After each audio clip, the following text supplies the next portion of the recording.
Qatar to Turkey day 1. അപ്പോൾ ഇതിൻ്റെ തുർക്കി യാത്രയിലെ കുറച്ച് വിശേഷങ്ങളാണ്.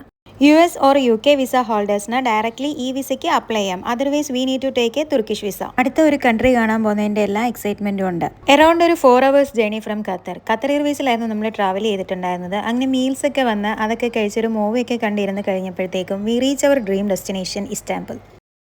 പാസ്പോർട്ട് ചെക്കിനൊക്കെ കഴിഞ്ഞ് കയ്യിലുള്ള $US ചേഞ്ച് ചെയ്ത് തുർക്കിഷ് ലിറ ആക്കി നേരെ നമ്മൾ പോയത് സിം എടുക്കാനായിട്ടാണ്. ഇസ്താംബുൾ എയർപോർട്ടിന്റെ ഒഫീഷ്യൽ സൈറ്റിൽ നിന്ന് എയർപോർട്ട് ടാക്സി ബുക്ക് ചെയ്യുമ്പോൾ ഞാൻ ഒട്ടും വിചാരിച്ചില്ല ഇത്രയും സ്റ്റൈലിഷ് കാറായിരിക്കും നമ്മളെ കൂട്ടിക്കൊണ്ടുപോകാൻ വരുന്നതെന്ന്. ഇസ്താംബുളിലെ യൂറോപ്യൻ സൈഡ് ആയിട്ടുള്ള താക്സിം സ്ട്രീറ്റിലായിരുന്നു നമ്മൾ booking.com വഴി ഹോട്ടൽ ബുക്ക് ചെയ്തിട്ടുണ്ടായിരുന്നത്. ഇതാണ് നമ്മുടെ ഹോട്ടലിൽ നിന്ന് നോക്കുമ്പോഴത്തേക്കുള്ള ഒരു ബോസ്ഫറസ് സീ വ്യൂ. അങ്ങനെ റൂമിലെത്തി ഫ്രഷ് ആയി നേരെ നമ്മൾ ഇറങ്ങിയത് ടാക്സിം സ്ട്രീറ്റിലേക്കാണ്. പുറത്തേക്ക് ഇറങ്ങി ആദ്യം തന്നെ ഈ ഒരു ഇസ്താംബുൾ കാർഡ് എടുത്താൽ നമുക്ക് ഇവിടുത്തെ എല്ലാ പബ്ലിക് ട്രാൻസ്പോർട്ടും യൂസ് ചെയ്യാം. ഇടയ്ക്ക് നമ്മൾ ടോപ്പ് അപ്പ് ചെയ്ത് കൊടുത്താൽ മതി. ഈ ഒരു ടാക്സിം സ്ട്രീറ്റിലെ ഫുഡ് വെറൈറ്റീസ് അടിപൊളിയാന്ന് ഞാൻ ഒരുപാട് കേട്ടിട്ടുണ്ട്. എന്തായാലും അത്രത്തോളം varieties of Turkish food shops തന്നെ നമുക്ക് ഇവിടെ കാണാൻ പറ്റും. സീസിയൻ ബുറാക്കിന്റെ ഫാദറിന്റെ റെസ്റ്റോറന്റ് ആയിട്ടുള്ള അൽമദീന റെസ്റ്റോറന്റിലായിരുന്നു ഫസ്റ്റ് നമ്മൾ പോയിട്ടുണ്ടായിരുന്നത്. This is lamb shank. Grilled lamb chops covered in a special Turkish bread. എന്തായാലും സംഭവം അടിപൊളിയായിരുന്നു.